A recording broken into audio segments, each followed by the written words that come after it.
Now I'm pretty sure I started disassembling this early in the piece, so you probably saw all that part.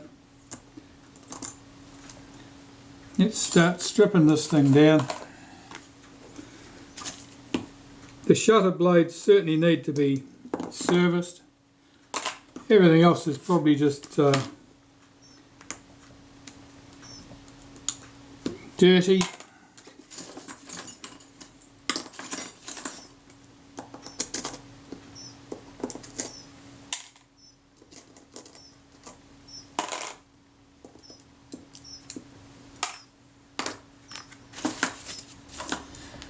I think we'll take the outer case off here. So the little screw that locks the flash connection, clamps that flash wire in place, we'll just get that loose. There are 3 screws that hold the outer case onto the shutter. The 2 countersunk head screws here and here are actually different sizes. Pretty hard to tell that at a casual glance, but one does not belong where the other one belongs. Here's the curved rack. There's the sort of pusher that the curved rack pushes, which then in turn pushes on the internal cocking ring. So what else have we got going on here? I'll unhook the main spring. This is the main spring for this. That's in good condition, plenty of tension. Means the shutter should work well once it's been serviced. Remove the self timer or the delay action,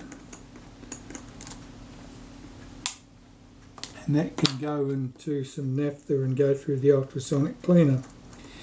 Remove the 2 screws holding the retard gear train in place.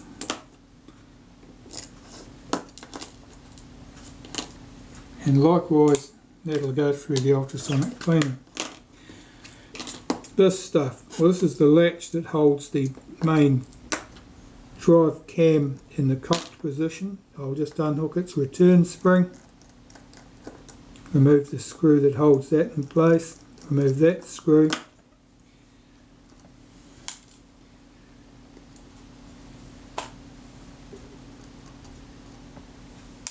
So if we remove that latch, it exposes the flash sync mechanism underneath. Here's our flash contact lever that makes the flash contact. This stuff is all to do with the flash sync, and it has a complicated flash sync mechanism because to get the maximum efficiency with flash bulbs, you needed to ignite the bulb before you opened the shutter to give the bulb time to start burning at peak brilliance. And that required a delay mechanism. So you'd release the shutter, the bulb would fire, and then the shutter would actually do its job. And that's what the mechanism here was all about.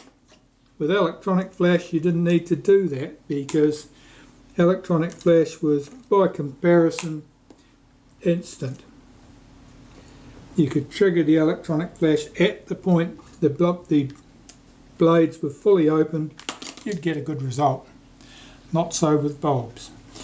Right, I'll just put this up on my all-purpose block of wood and find the right pliers. Got to unhook this spring, so I need to put something here so that the arm's not moving and I'm not chasing it while I'm trying to stretch the spring out to unhook it. There we go. That way I don't need to stretch the spring any further than I need to in order to unhook it. Let's get that off, get that wheel off, that's the pallet wheel. Now there's a small spring here. I didn't tell you about the other springs, but there's a small spring here on that lever. It's very easy to lose that, and it's very keen to go to get away from you as far as it possibly can, so you've got to be careful handling that. From the back, 3 screws hold the diaphragm setting lever in place. They're fairly tight. And keeping a lot of downward pressure on the screwdriver here, you do not want your screwdriver to slip, because you'll damage the screw heads, and worse still, you might slip off and scar up something else. So off with the lever, off with this metal shim, which is often sticky with oil, exactly like that. Off with the setting lever for the flash sink and the self timer. We're down to the shutter body or shutter case, and here is oil all over the back of that. These screws are tight, same deal, lots of downward pressure.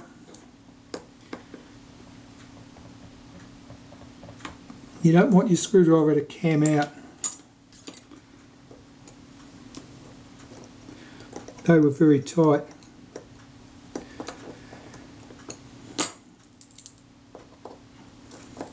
Anytime screws are unusually tight, means one of two things. Well, generally means one of two things. It means that someone was exceptionally heavy-handed doing the screws up, or the screws are otherwise reluctant to come out because they're stuck in with Loctite or corrosion. Now those shutter blades, as you can see, lifted out on that shutter case. That's unusual. They're stuck there with oil.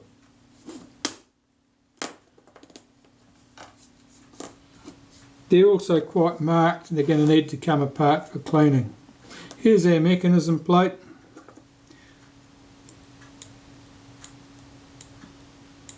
That seems pretty good. Might be slightly stiff in action. That'll clean up nicely. I don't see any problems with that. The shutter case has our diaphragm blades in it. There are 5 diaphragm blades in this shutter, and they're retained by this retainer plate, and the blades pivot in the retainer plate. This is the moving plate. This is the piece that's moved by the diaphragm setting lever. As that rotates, it swings these blades in or out. So we'll tip those out. And this has got a very obvious oily sheen to it. There's a lot of oil in this. And the case, of course, well, you can probably see very yellow stuff here. That's just oil.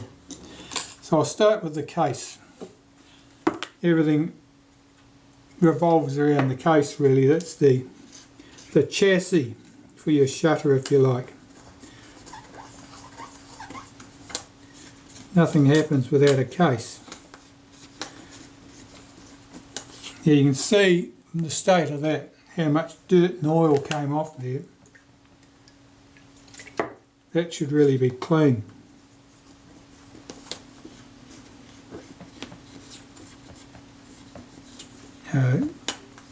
You may find that somebody has lubricated the diaphragm setting lever with a bit of graphite grease or something at that point, but generally speaking you don't need to. If it's done in a fairly restrained manner, it's probably not going to cause you a problem.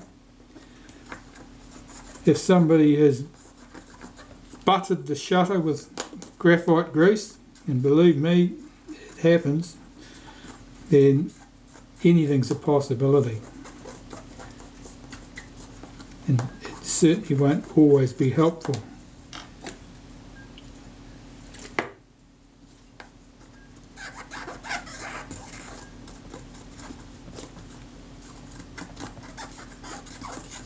So here I'm just cleaning up that case, removing all traces of oil and grease, dust and dirt. special attention to this thread here. That's where the retainer ring goes on the outside, and the thread on the inside is where our rear lens group screws in. That's looking pretty good. Once more over that with some naphtha, and we will declare that piece ready to go.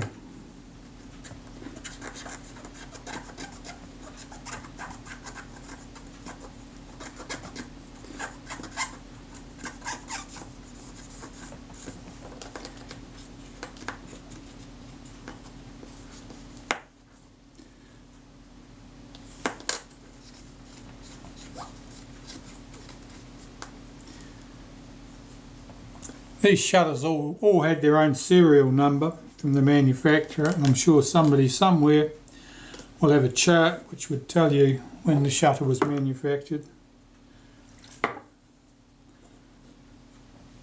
The retainer plate, this very oily retainer plate, let's have a look at that.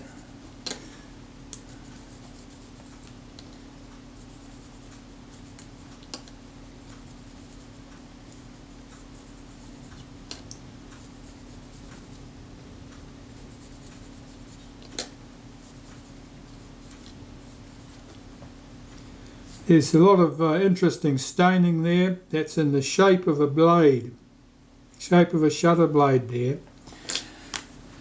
So that means that the shutter blade sat there at some stage long enough to create a shadow, presumably from the corrosion or because of the either directly metal to metal or because of the oil or contaminant that was trapped between the shutter blade and that surface. This surface is the surface that goes against the diaphragm blades. It's pretty much entirely featureless apart from the locating rivet at this point. Looking at the state of this, see if there are any serious marks that would cause me problems. The sort of marks you would most commonly get probably are fingerprints etched into the surface of the metal. And you can see something here, and there's certainly a fingerprint there, but they're quite light. Skin oils will just etch in to metal surfaces given enough time. This surface the shutter blades move against. It's important that that is smooth. When you see marks on a plate like this, you can get an impression of whether the marks are going to be a problem or not, or how easily the cotton bud moves across the surface. If the surface is rough, you'll feel it, and you'll know there's a problem there, and you're going to do something about it. And typically the answer is to just use a bit of metal polish and polish that area. Now there's certainly marks on there, but they're not causing any problem. That's cleaned up quite well. So mostly our problem there was oil contamination and not much else besides. The moving plate here, that's obviously quite oily.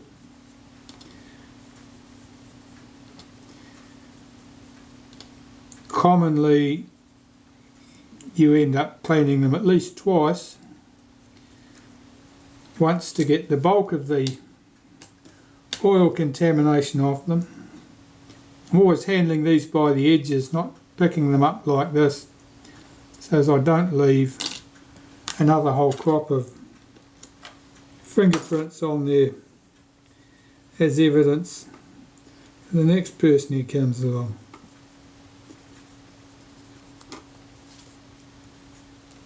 You can see it's quite dirty, lots come off there.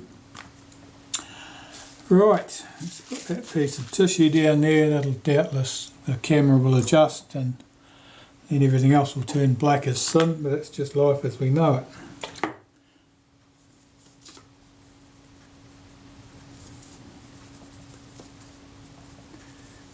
I'm just starting here with a fresh cotton bud.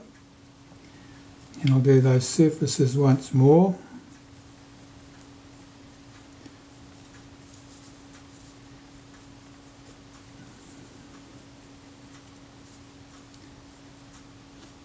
As you can see, that's pretty clean now, that's great.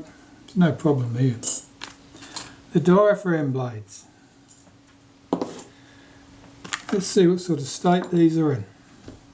Where's my other tweezers?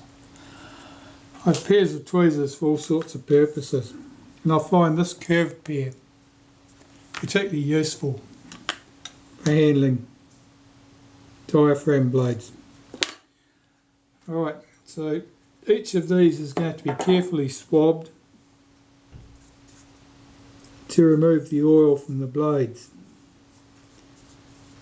You have to be careful working around that little rivet because that'll catch threads of the cotton, which potentially could damage the rivet, or even if you're clumsy enough, rip it out of the blade completely, or just leave a little fragment of cotton, a tiny thread of cotton there which needs to be removed, otherwise it could foul something up. So I'm looking at these blades, I've got the oil off them, oil off this one anyway, and holding it against the light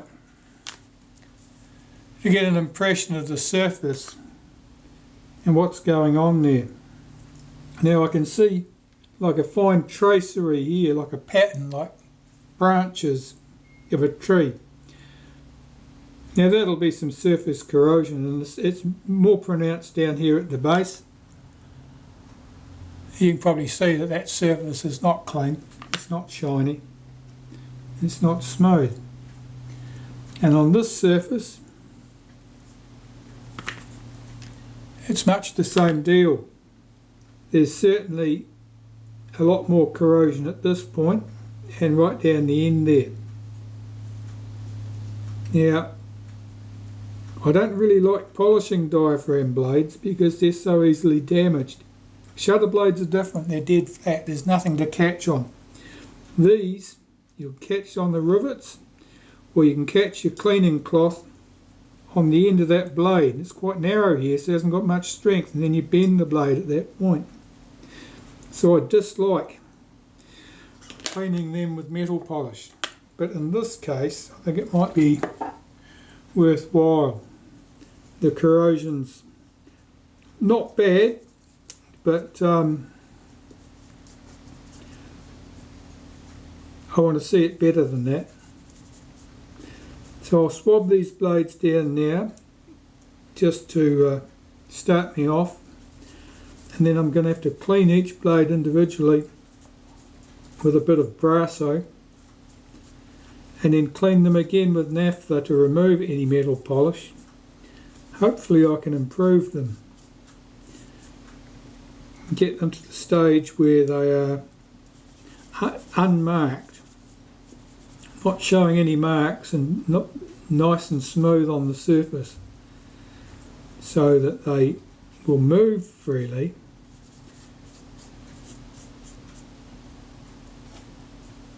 It's our last one. If this was the final clean, I'd be a lot more thorough than this, but this is just preliminary before I get into them with the metal polish. So I just want to remove all the loose oil. Okay, that's them. Now for the Brasso. I'm sure you have something wherever you happen to be which is like this.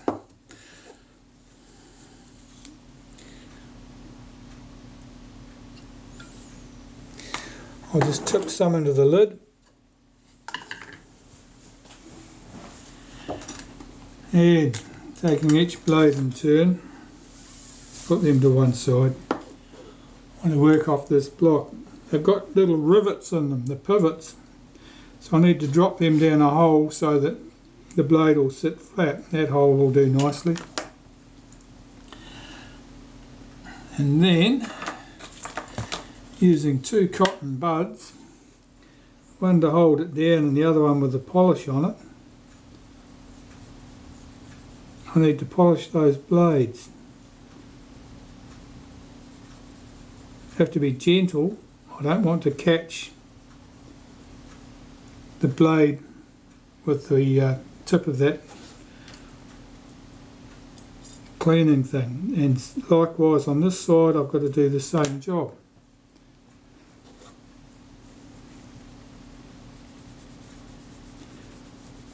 By using this, doing this on the wooden block with a hole in it so that the little pivot can sit down into that hole, it means that the blade will lie dead flat.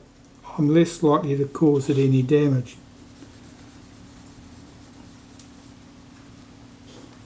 That's the first one.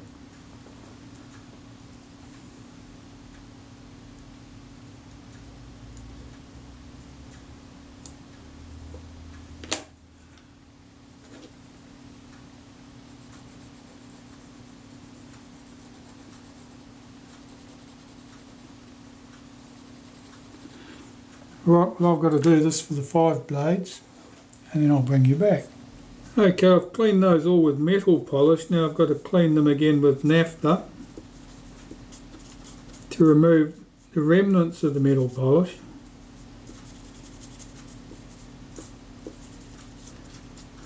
And see if I've made any improvement.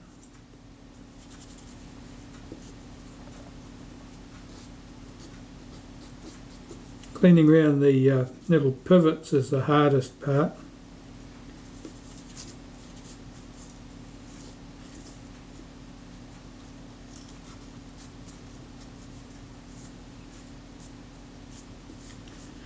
That's the first one.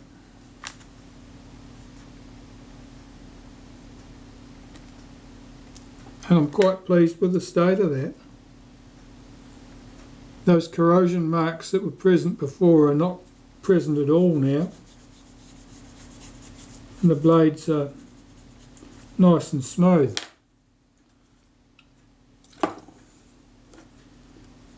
So I'll probably clean these blades twice. You can see by the colour coming off here, that's metal polish and dirt. I really need to get these so they're very clean. Particularly I don't want any metal polish left behind, because that'll just act as an abrasive to wear things out.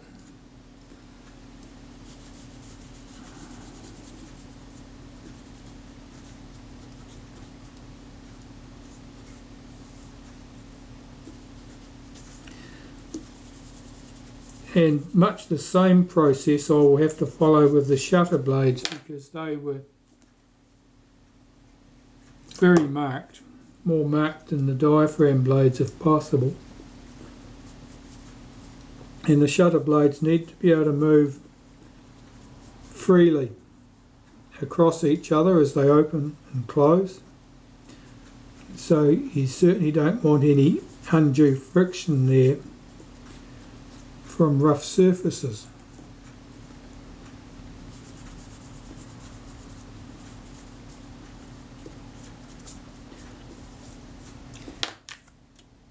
Right, once I've got these clean, I'll show you me putting the diaphragm back together.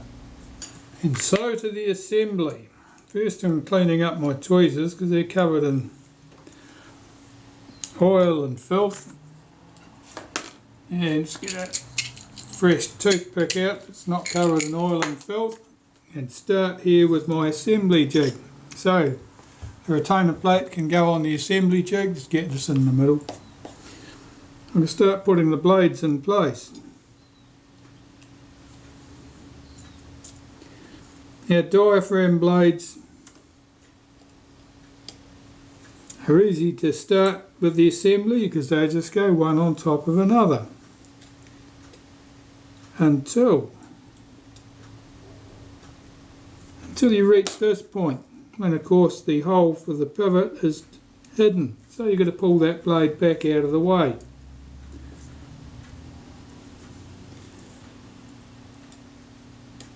Fit blade number 4 in place. Now blade number 5, we've got to pull back 2 blades to get to that one. One of these diaphragm blades is not lying flat.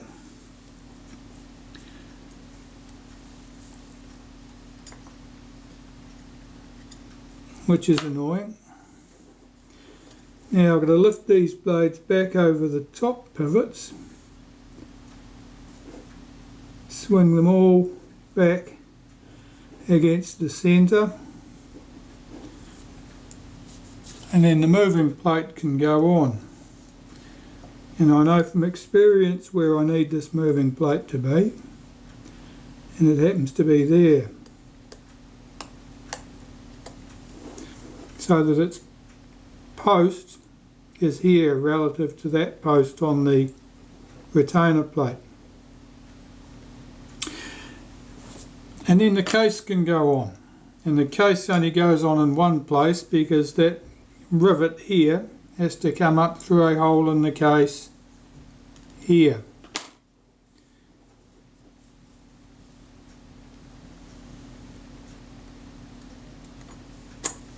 Like that.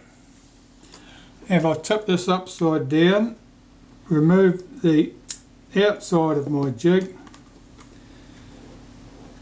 and hopefully the blades remained in place, even though I could see everything had lifted a bit as I lifted that jig off. Now we've got our 3 screws that hold that retainer plate in place.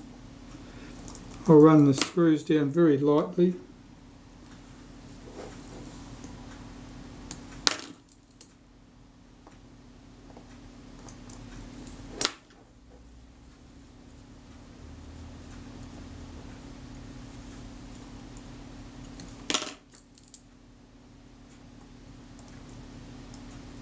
And take that off, get that out of the way, we don't need that anymore. The diaphragm, does it open and shut correctly? It does. And it's smooth in its action, and it's not rough at all. So I can tighten up the 3 screws.